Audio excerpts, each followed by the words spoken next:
Greetings to all, and welcome to the Jamaica Diaspora Show. My name is Mark Millward of the West Indian Social Club of Hartford, and I'm your host. The Jamaica Diaspora Show is aimed at providing viewers with coverage of diaspora news and activities in a variety of areas, including business, arts, health, education, entertainment, politics, immigration, trade, and investment. Our first show featured an exclusive interview with the Most Honorable Andrew P. Holness, Prime Minister of Jamaica, who talked about the Economic Growth Council and harnessing the power of the diaspora. Tune in for more coverage in the future on the activities of the Economic Growth Council and diaspora engagement. Hartford, Connecticut is the third largest population of Jamaicans in the United States, behind Miami and New York. We intend to provide our viewing audience with global diaspora perspectives and coverage from the US, UK, Canada, Jamaica, and of course the Caribbean. Please join us weekly, Saturdays at 2 p.m. and Sundays at 3 p.m. on Hartford Public Access Television, providing global television network coverage at www.hpatv.org.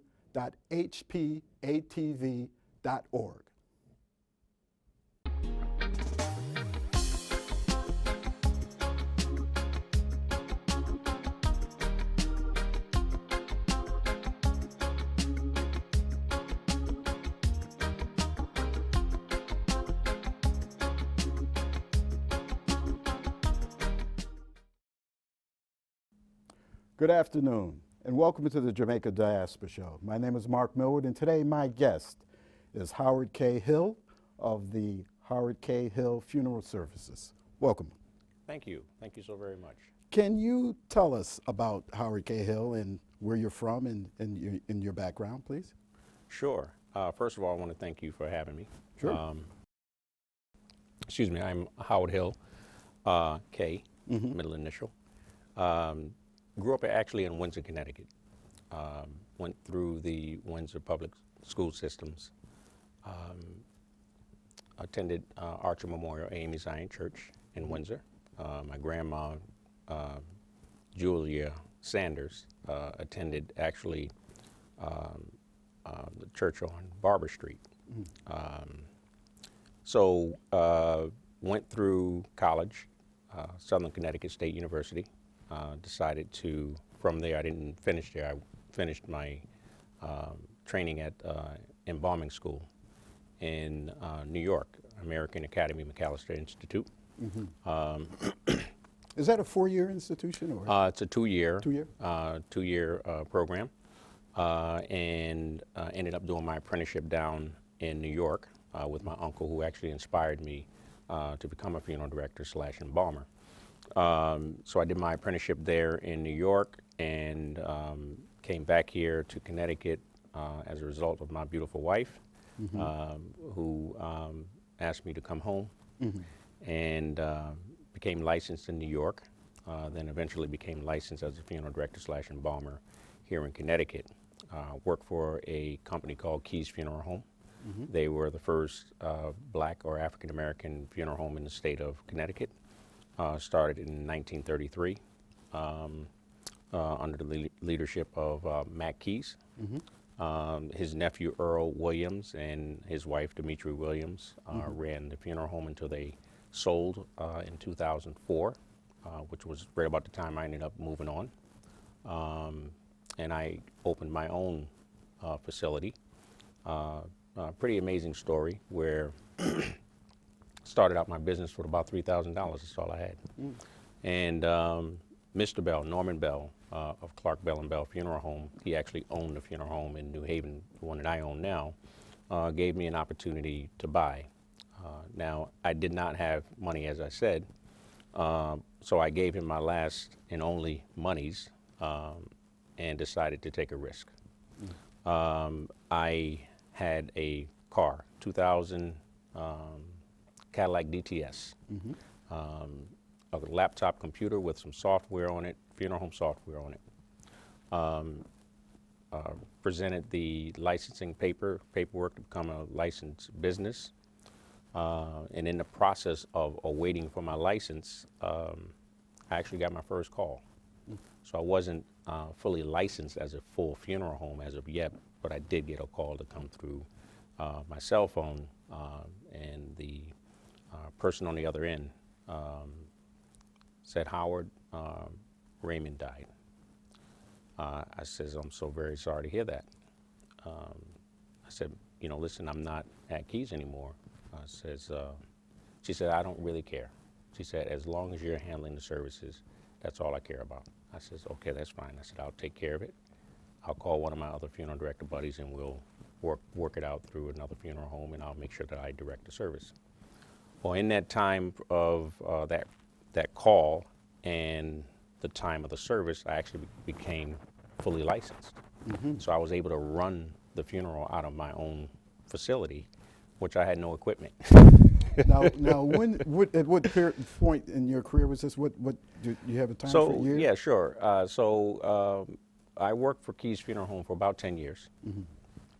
And it was just under 10 years. It was about 9 years and 6 months. Okay. And then that's when I went out on my own.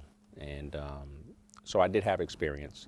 Actually, people in the New Haven area actually thought that I owned Keys Funeral Home. So I did everything. I did all of the embalming, and did the funeral directing. I did renovation work. I did everything. So I had a lot of experience. Well, you were influenced by, did you say an uncle? Sure, yes. Is there any other areas of business that you had an interest in, and other than the funeral business? I'm curious to know, did you ever look at anything outside of this? Sure. I was a mechanically inclined, so I like to fix on cars, anything tinkering with electricity and carpentry work. So you actually had other jobs outside of being involved in the funeral business, or were you always in the funeral business? No, I had jobs. I worked for a car dealership, a Honda dealership in Manchester. Oh, okay. I worked at Stanadyne, the manufacturing company there in Windsor. So I've had jobs before, but a career is where you started here. Right, and I did the job thing. I didn't, obviously, I made good money, but it just, I knew it wasn't what I wanted to do for the rest of my life. Can I ask how old you were when you got involved or got interested into the funeral business? Sure, I was in my mid-20s. Okay. Yeah, mid-20s, so about 24, 25. I really started to take life a little more serious. I'm going to go out and say, how long have you been in the business now? How so many it's years? been about 22 years now. Okay. Yes. All right. Yes. Yeah, about 22 years. So in 2004, the day that my license came in to be a full service funeral home was the day my daughter was born. Wow. Kendra. So it's a very, very special anniversary, as you can imagine. And my business is a beautiful success story. When I think about it, I was forced to look back a few years ago, and I says, wow, there was a lot that I was able to get accomplished. Typically, I'm a driver. I don't think about what I've done or rest my laurels on that. I keep pushing and pushing. But in 2004, we purchased. We opened a business. I had an agreement with Mr. Bell to do a 2-year lease option. I exercised that option within a year and a half, so I was able to purchase my own property. And then we went through the renovation stages afterwards. Very, very proud of that building. It's a beautiful building. We put a lot of money into it, and the community loves it. And we have a wonderful staff down in the New Haven area. We were able to build that business and build up that market. We're a trusted brand down in the New Haven area. And in 2012, Mr. Bell decided he wanted to retire. So I decided to, purchase his funeral home on Barber Street. How old are you in that? There's a reason why I'm asking you your age. how were you when you actually purchased your business? Because now you own a few, but I want to know when you first purchased. Sure. So I was in 35. Yeah. You know, it takes an extraordinary person to be a funeral director, I think, and you know, it takes a person that deeply cares about people. How do you overcome, or I would say avoid being, how do I say, overcome or deal with being saddened by the suffering that people have? Good question. You know, our business is a ministry. That's the way I look at it. People come to us. They're most often in a very low point in their lives. So it's not just a business transaction. You know, you're there to provide a service that helps them, helps families, grieving families, to make sense out of life. And it takes a different type of person to do that. And I believe that I'm one of those different people. Most funeral directors are really, really, really great people. They sacrifice a lot of their own personal time. They never get paid as much as they need to get paid to compared to what they sacrifice. Sort of like a minister. Minister's always available to their parishioners. We're always available to the general public and serving. Doesn't matter what time of the day or night. Doesn't matter if it's the Super Bowl or the Christmas or anything. It's just when they call, we go. See, I've always been curious to know about the extent or how the training was delivered in grief counseling. Can you talk about that? Sure. So in embalming school, we have an array of courses that will give us a basic outline of the different industries and fields that we're going to touch every single day. So we have hard sciences, chemistry, biology, embalming, pathology, anatomy. We have soft sciences.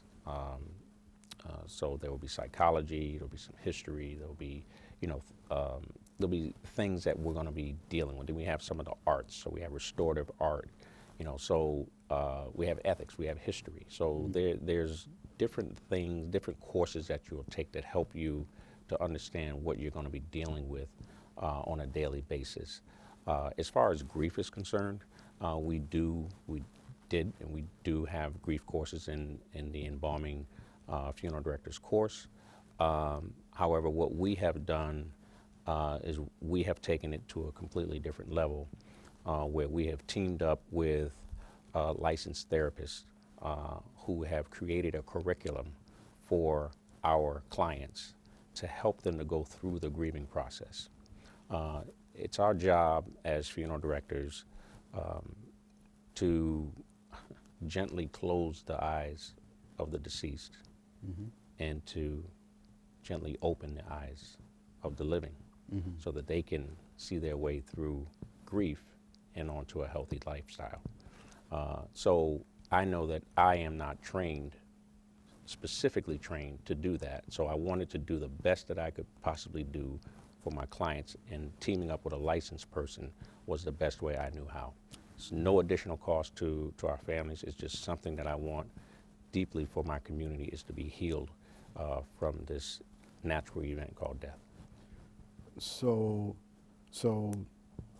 the next thing I want to get into is, now you have established yourself in the businesses. How many businesses is it now that you have? So there's three. Okay. We have the Howard Cahill Funeral Services in New Haven, 1287 Chapel Street. Okay. We have Clark Bell & Bell, which is 319 Barber Street in Hartford. And just recently, January 28th of this year, it's 1 full year that we've been at the Henry L. Fuqua Funeral Service, located at 94 Granby Street in Bloomfield. Okay. Well, we're gonna take a break, and when we come back, I want to talk to you about the Prosperity Foundation. Sure. Now, that's something very interesting that I want to know how a funeral director goes from funeral directing business to Prosperity Foundation. We'll be right back.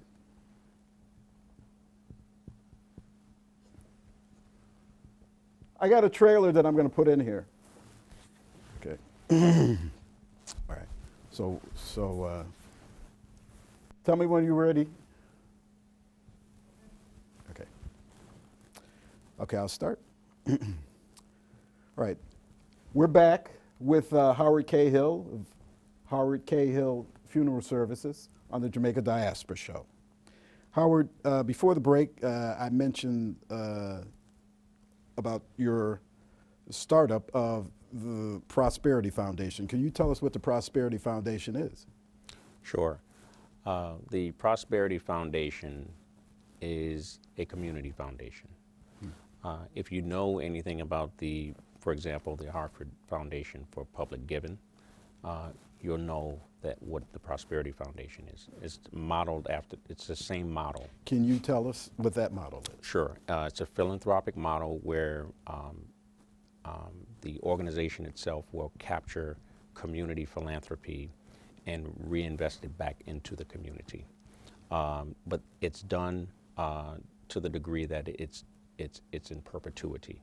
So they use the instrument called an endowment. So an endowment, if you understand how that works, we'll take the Yale or the Harvard education endowment for the schools. They collect philanthropic dollars, they invest it, and the only monies that's spent is a portion of the interest versus the principal. So the money is always there, it never goes away. So the idea for us is to create a long-term level of sustainability for our community.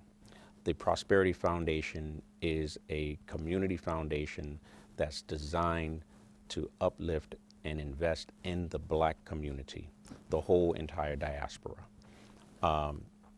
The areas of focus are economics, health, and also education. And how is that facilitated? How do you facilitate this effort to roll out the features of your services? How Sure. is that facilitated? So we have 2 signature events per year. One where we honor those who have created endowments. And the other event is where we will grant monies out to the community through those endowments or through our grant process. Now, we do send a RFP out. We distribute it out to the community. People will send in the RFP. There will be a grading system, and then we have an event, and we announce the endowments. We announce the rewardees. Mm-hmm. So, who are your contributors? How do you solicit or gain those that would give into your foundation? Sure, good question. So the contributors would be those folks who have a passion to give. There's different ways that you can become a part of the giving. Some folks are in the position where they can leave money, they can write a check and just make the money, make it endowed, and that endowment would spin off some kind of distribution to the community in the area, the focus area of economics, health, or education. Some people will work together. They'll create giving circles where you have a group of people who will give and give and give, and then they will direct the money based upon the group's decision. Okay, the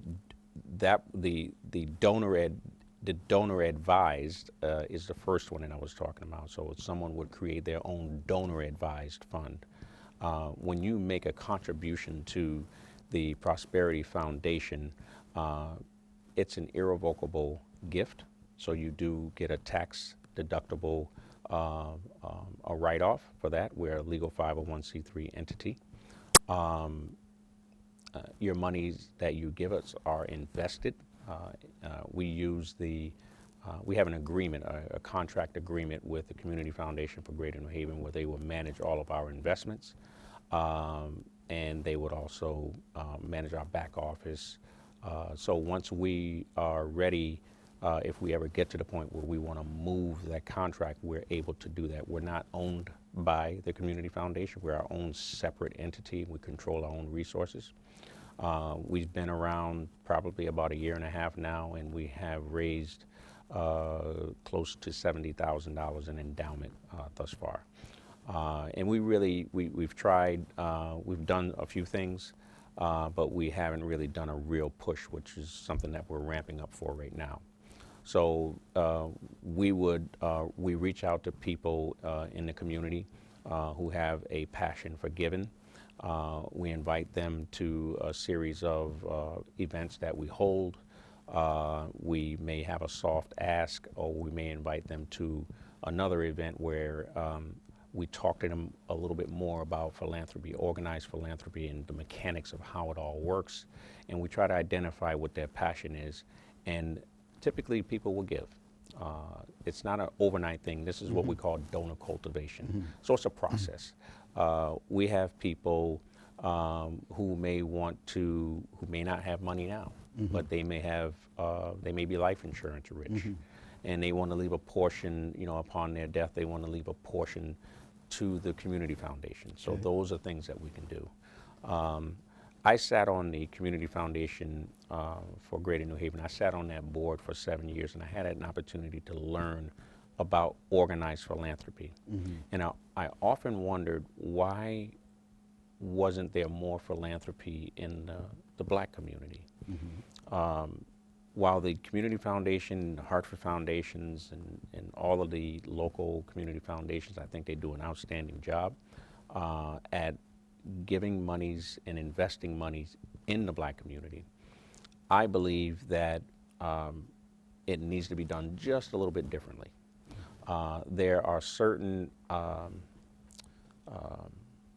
things about the Black community that are not quite understood by folks who are not from the Black community or outside of the Black community. And when I say Black community, I'm talking about the diaspora. We have our own, we beat our own drum. Well, one thing that I wanted to point out, that you have a strong relationship, or a close relationship, with the West Indian Social Club. Sure. Which is how I met you. And the Caribbean community is a very giving community, particularly with the fact that the organizations do so much in the area of philanthropy. Particularly, I happen to be a board director on the National Association of Jamaican and Supportive Organizations, which is one of the largest Jamaican diaspora organizations in the United States, and that's strictly philanthropy. Now,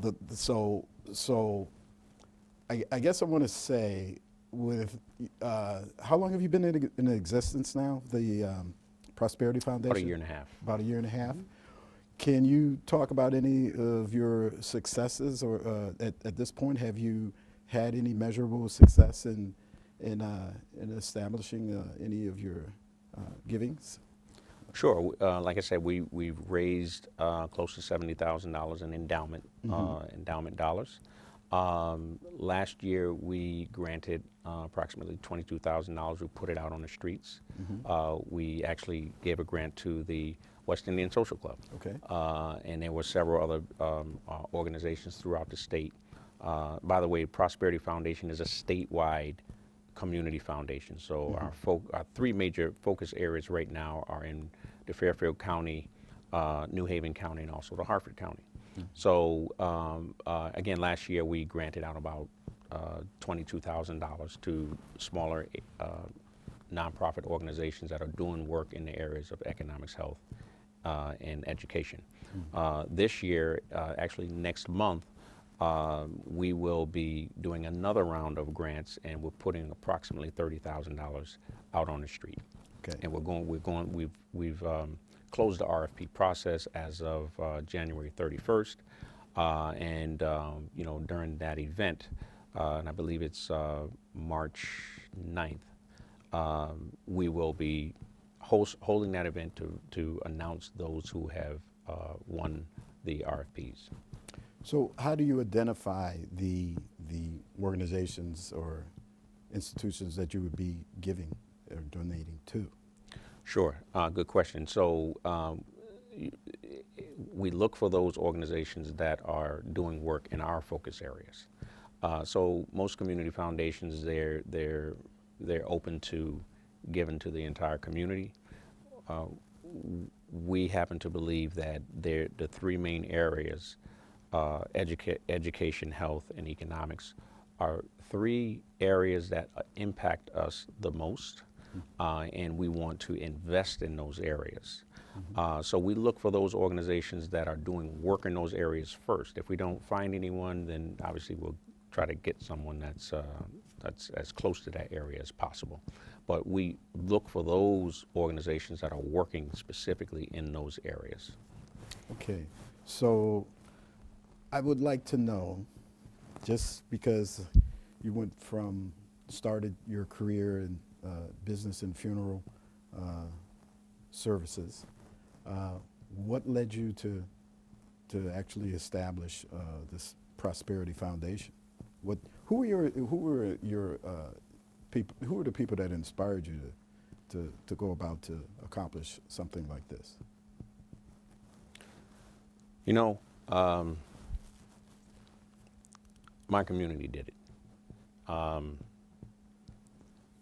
Initially, when you're in business, in our business, people come to you, as I said, they're broken.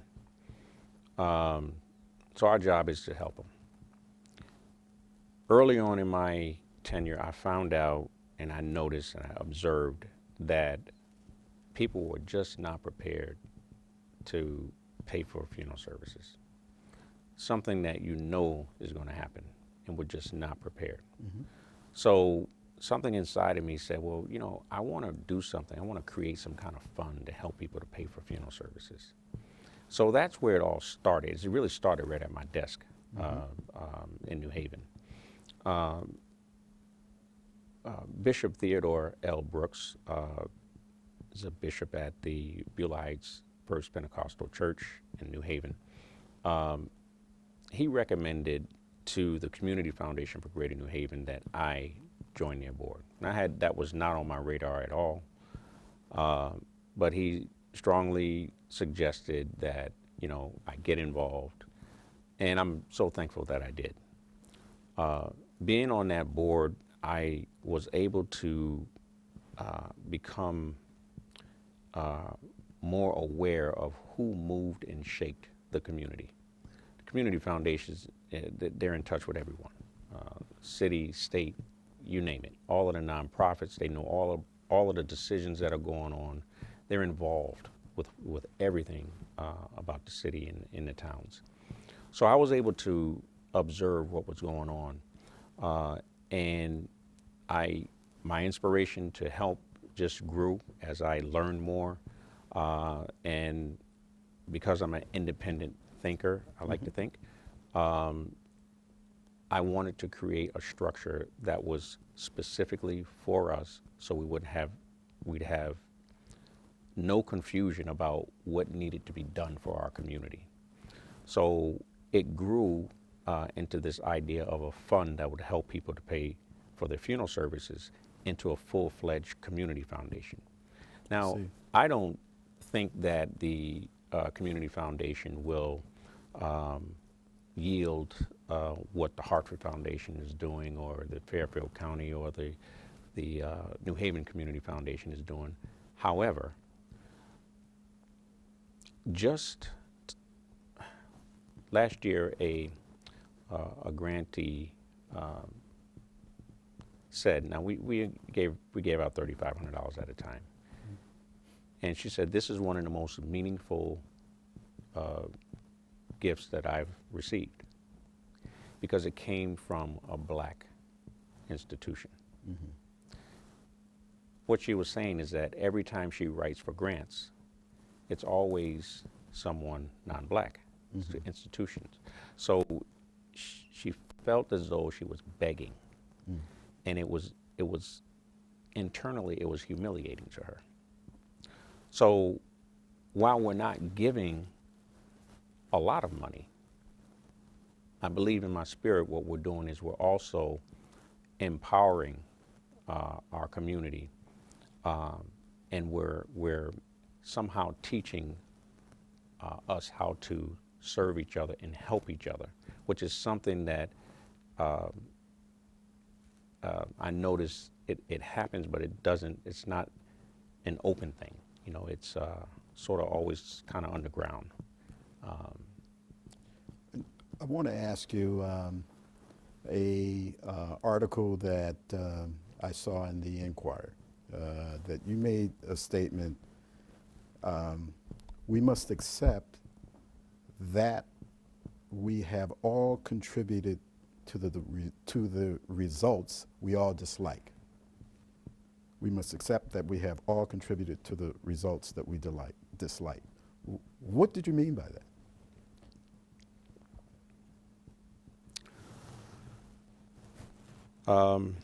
What I meant by that was we, I believe,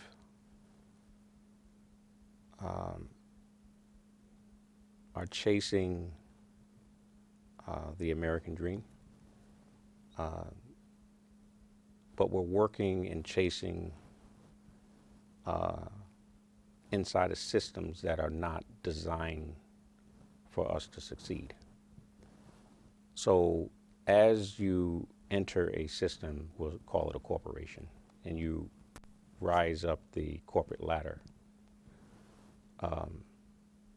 most often you're also locking out opportunities for people that look like you.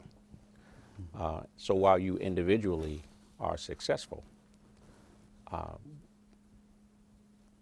it doesn't move the needle for your community. So you contribute to the conditions that we all dislike. Now, that may not have been the best example, but I hope you understand what I'm saying, that we'll take someone who comes from the urban community or the inner city. They call it making it out of the city. You made it because you went to school, you got a job, now you moved out into the suburbs. Typically when that happens, the only reason you're going to go back into the city is either to work, go to church, get your hair done. So those examples that we need of successful African American or black people walking the streets, we don't have that anymore. The stability of home ownership in the inner city where you have working class people, that's all gone. Why? Because we're running from an issue that we all share because of the color of our skin. So we all contribute to it. I see. Now, one of the questions that I had planned to answer was the passion that you have for the community, but you've already you've answered in so many different ways.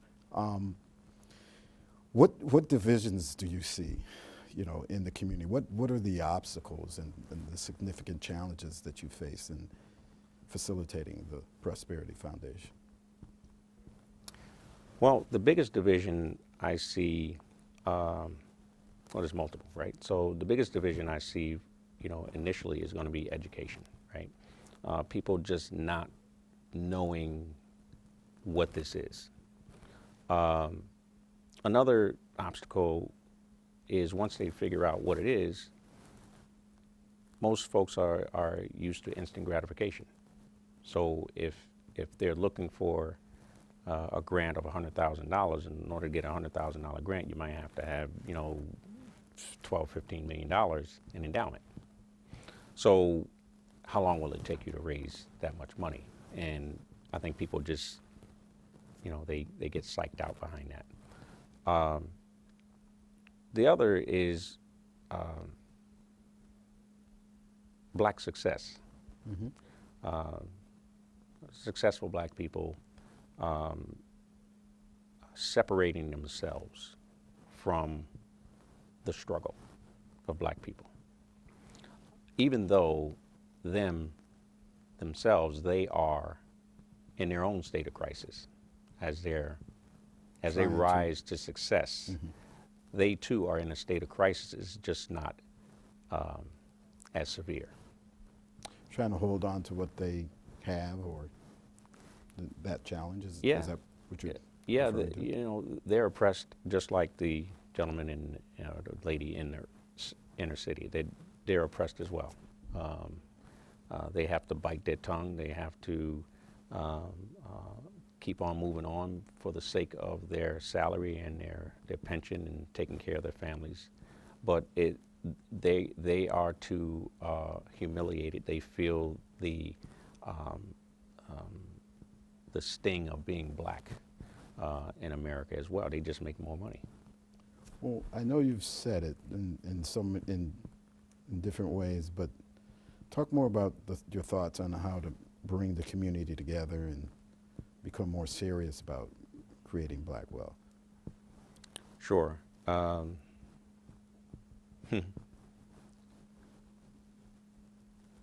We have to be serious about it. We have to make people who are in their groove, their life groove. You know, maybe they're running from the struggle. Maybe they're not even in tune to the struggle. Maybe they choose not to be in tune to the struggle. We have to make them aware of what's going on. One of the best things that we could do as a community of black people in order to lift ourselves out of these challenges is to support our black businesses. Black businesses most often have the biggest challenge in sustaining, surviving in business. And why is that? Well, if you go all the way back to the beginnings of black people in America, you'll understand that most of the wealth is kind of locked up in other communities, in the white community, and so, you know, when we go into business, you know, we have more difficulty gaining resources. It's a lot of will, sheer will that makes us succeed. Coupled with education, I understand you're a highly educated man. That always helps, but particularly if you're a community-based business, the black community has not realized their collective buying power as of yet. They haven't realized, in my opinion, what they can do in order to make things happen. Now, you have an event that's coming up, and it's a Black Success event. Sure. Does this event help address this issue? Can you talk about it? Yes, it's designed to do that. It's Black Success. We have a national speaker coming in. Her name is Maggie Anderson. She herself did a black empowerment experiment where for one full year she purchased everything, goods, services from all black-owned entities. She ended up writing a book. She went on a speaking tour. She's been on CNN, CNBC, BET, TV One, talking about her experience. Now, she'll talk about how difficult it was to find black businesses for the products and services that she'll need. She'll talk about some of the deficiencies that she, experienced in black business. But then she'll also talk about why she thought those deficiencies were present. And it goes back to what I'm talking about as far as it being so difficult for black people to go into business, particularly if you have to rely on the black community to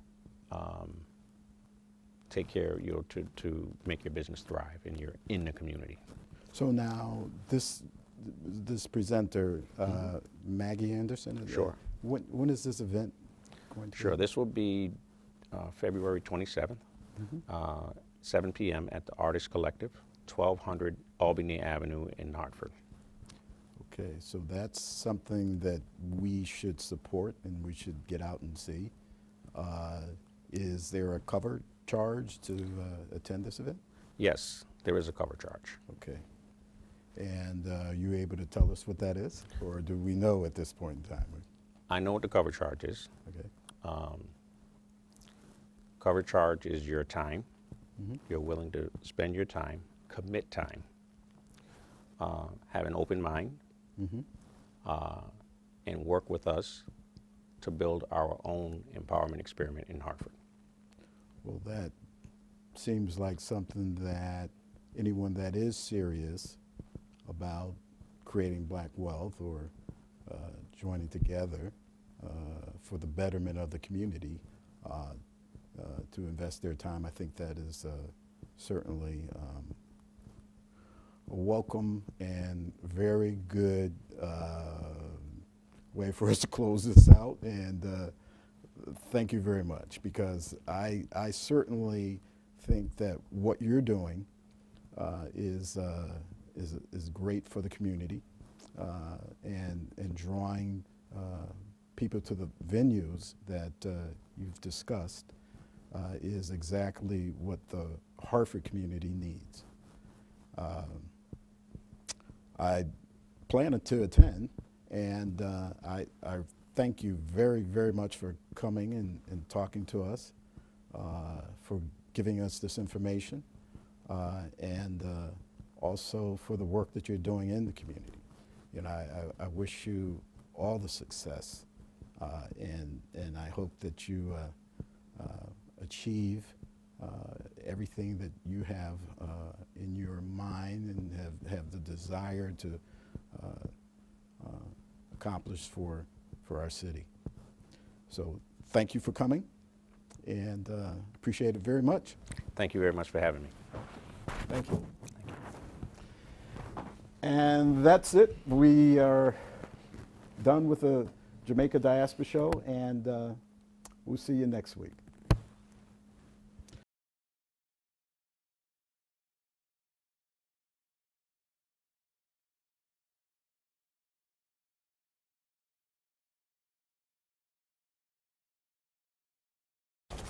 I lost some things in this fight. There's some things you lay on the line if you're willing to